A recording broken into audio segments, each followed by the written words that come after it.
கொஞ்ச நேரம் நீங்கள் பேசணும் விர்ச்சுவல் வாரியர்ஸ்க்காக கொஞ்ச நேரம்லாம் பேச முடியாது, கிட்டத்தட்ட மணிக்கணக்கு ஆகும். அந்த அளவுக்கு மிகப்பெரிய பலம் வாய்ந்தவர்கள். அனைவருக்கும் வணக்கம்.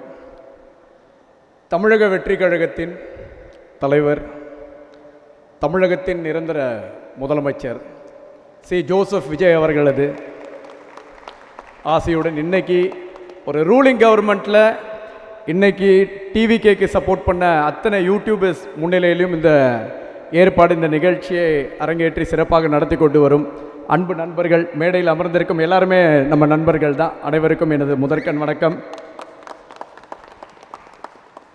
அதாவது 2 ஆண்டுகளுக்கு முன்பு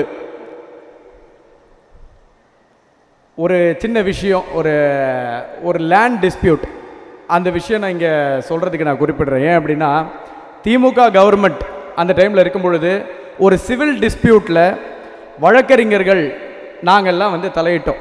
எதற்காக அப்படின்னா, குஜராத்தில் இருந்து ஒருத்தர் இங்கே வந்து ஓஎம்ஆரில் ஒரு 100 கோடி மதிப்புள்ள ஒரு லேண்டை வந்து வாங்குறாரு. ஒரு ஐடி கம்பெனி வாங்குறாரு. அந்த ஐடி கம்பெனியை வாங்கின உடனே வாங்கின நாள்லேருந்து 1 வருடம் ஆகுது, அவரால் அதுக்குள்ளே போக முடியல. ஏன் அப்படின்னு பார்த்தா, டிஎம்கே கவர்மெண்ட்டில் அப்போ இருந்த முன்னாள் முதலமைச்சர் குடும்பத்தில் இருக்கிற ஒருத்தர் அந்த லேண்டு மேலே ரொம்ப இன்ட்ரெஸ்டடாக இருந்தாராம். அந்த இன்ட்ரெஸ்ட் காரணமாக அந்த லேண்டுக்குள்ளே யாரையுமே அனுமதிக்கலை. வாங்கினவர் காத்து கொண்டே இருக்கிறார். அந்த சூழலில் நீதிமன்றம் உத்தரவை நாங்கள் வாங்குகிறோம். நீதிமன்றம் உத்தரவு வாங்கி அந்த லேண்டுக்குள்ளே நாங்கள் போகும்பொழுது பவுன்சர்ஸு, ரவுடிஸை வச்சு அவங்க வந்து எங்களை மறைக்கிறாங்க, வரக்கூடாதுன்னு. என்னை மறைச்சி நிறுத்தின உடனடியாக நான் என்னுடைய பாரில் இருக்க எல்லாருமே இன்ஃபார்ம் பண்ணுறேன். பாரில் இருக்கிற எல்லா மெம்பர்ஸும் வராங்க. ஒரு 150 அட்வொகேட் நாங்கள் உள்ளே போகிறோம். அப்போ என்னை தடுத்து நிறுத்தினோடனே, அட்வொகேட்ஸை பற்றி உங்கள் எல்லாருக்கும் தெரியும், லா is the most powerful weapon. அதில் எங்ககிட்ட ஒரு ஆர்டர் காப்பி இருக்குது. அந்த ஆர்டர் காப்பியை பேஸ் பண்ணி நாங்கள் பிரேக் பண்ணி உள்ளே போய் அத்தனை பேரையும் அங்கேருந்து வெளியேற்றுறோம். காவல்துறையினர் வராங்க. காவல்துறையினர் வரும்பொழுது எங்களுக்கு ஆதரவு தெரிவிப்பாங்க, கோர்ட் ஆர்டர் இருக்குது அப்படின்னு. நாங்கள் ரொம்ப ஆவலோட, சரி பரவாயில்ல, போலீஸ் கடைசி நிமிஷத்துலையாவது சினிமாவில் வர மாதிரி வந்துட்டாங்களே நம்பி இருந்தால் 150 அட்வொகேட் மேலே எஃப்ஐஆர் போடுறாங்க. அதில் 50 அட்வொகேட்டு வீடை வந்து உடைச்சி உள்ளே போகிறாங்க. 150 அட்வொகேட்டு தலைமுறைவாகிற அளவுக்கு நடவடிக்கை எடுக்கிறாங்க. இங்கே இருக்கிற தாம்பரம் கமிஷனரேட்டில், அந்த தாம்பரம் கமிஷனரேட்டில் தான் இன்றைக்கி இங்கே ஒரு நிகழ்ச்சி நடக்குது. நான் இங்கே வந்திருக்கிறேன்.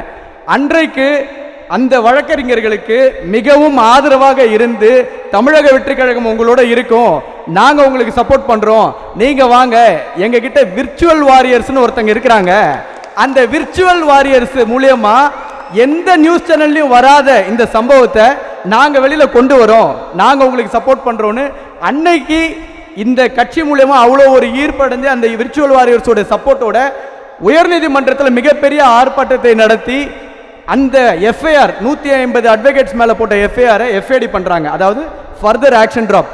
எனக்கு தெரிஞ்சு ஹிஸ்ட்ரியிலேயே 150 வக்கீல் மேலே எஃப்ஐஆர் போட்டு 50 அட்வொகேட் வீடை உடைச்சி உள்ளே போய் இவ்வளோ பெரிய சம்பவத்தை பண்ணிட்டு கடைசியில் அப்படி ஒரு சம்பவமே நடக்காத மாதிரி ஆக்ஷன் ட்ராப் பண்ண ஒரு கேஸ் அந்த கேஸாக தான் இருக்கும். அன்றைக்கு இந்த தமிழக வெற்றி கழகமும் இந்த விர்ச்சுவல் வாரியர்ஸும் எங்கள் பின்னாடி நின்றதை எந்த வழக்கறிஞராலும் இன்னைக்கு வரைக்கும் மறக்க முடியாது. இப்போ எதுக்கு அந்த சம்பவத்தை நான் இதை குறிப்பிட்டு சொல்கிறேன் அப்படின்னா, அன்றைய நாள்ல இருந்து நாங்கள் தமிழக வெற்றி கழகத்துக்கு உள்ளே வந்ததுக்கப்புறம் ஒரு மிகப்பெரிய தைரியமும் பலமும் இருந்தது. ரைட், சூப்பர், நமக்காக ஒரு மிகப்பெரிய பார்ட்டி, அதுவும் தலைவர் ஆரம்பிச்சிட்டாரு, எங்கள் பெயர்கள் எல்லாமே அவருடைய பெயர் இருக்குது அப்படின்னும் பொழுது நாங்கள் ரொம்ப ரொம்ப இன்ட்ரெஸ்டாக உள்ளே வந்துட்டோம். ரொம்ப பாதுகாப்பாக இருக்கும் அப்படின்னு சொல்லிட்டு. சொல்லப்போனால் 1 வருஷத்தில் இது வரைக்கும் 10 முறை என் மேலே வந்து கைது நடவடிக்கை மேற்கொண்டாங்க காவல்துறையினர். 10 முறை. அந்த 10 முறை சட்டை கிழிஞ்சிருக்கு, கூட்டிகிட்டு போயிட்டு 6 மணி நேரம் ஸ்டேஷனில் உட்கார வச்சிருக்கிறாங்க. எல்லாம் பல்காக அட்வொகேட்ஸ் எல்லாம் வந்து பல்காக அரெஸ்ட் பண்ணாங்க. ஏன் அப்படின்னா, இந்த மாதிரி ஒரு சிவில் டிஸ்பியூட் மேட்டரில் நம்ம பண்ண பெர்ஃபார்மன்ஸு, இதற்கு முன்னாடி நான் வந்து பல விஷயங்கள் சமூகத்துக்காக நான் செஞ்சது, சோஷியல் சர்வீஸ் செஞ்சது, இதிலெல்லாம் எங்கள் டீமை பார்த்து டிஎம்கே கவர்மெண்ட்டுக்கு கொஞ்சம் பயம். இவங்க வந்து அதுக்குள்ளே போயிட்டாங்க, இந்த மாதிரி ஒரு டீமுக்கு வந்து டிவிகேன்றவங்க சப்போர்ட் பண்ணுறாங்க, ஆரம்பத்தில் இதெல்லாம் வந்து நம்ம கட்டுப்படுத்தி நிறுத்தணும் அப்படின்ட்டு. நான் சொன்ன மாதிரி law is the most powerful வெப்பன்ற மாதிரி விர்ச்சுவல் வாரியர்ஸ்ன்ற ஒருத்தங்க இருக்கிறாங்க. ஏதாவது ஒரு சூழல் ரூலிங் கவர்மெண்ட்டில் நமக்கு ஏற்பட்டாலும் அதை வந்து ஈஸியாக வெளியில் வரலாறு வரைக்கும் 10 வருடத்திற்கு முன்னாடி இருந்தாலும் அந்த வரலாறை எடுத்து எங்கள் மேலே வந்து என்னென்ன நடவடிக்கைகள்லாம் காவல்துறை எதற்காகலாம் பண்ணுறாங்கன்ற வரைக்கும் வெளியிட்டுருவாங்கன்ற நம்பிக்கையில் நாங்கள் இதில் பயணித்து கொண்டு இருக்கிறோம்.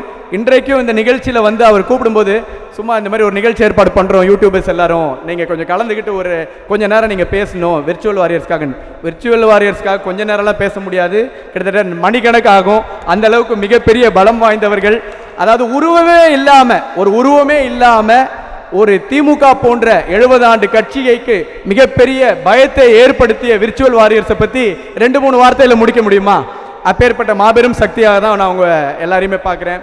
இன்றைக்கு இந்த நிகழ்ச்சி ஏற்பாட்டு இவ்வளோ அழகாக செஞ்சு எங்களெல்லாம் வரவேற்று இந்த மாதிரி என்னை ஒரு சிறப்பு விருந்தினராக மரியாதை கொடுத்த இந்த மேடையில் அமர்ந்திருக்கும் அனைவருக்கும் மிக்க நன்றி. நான்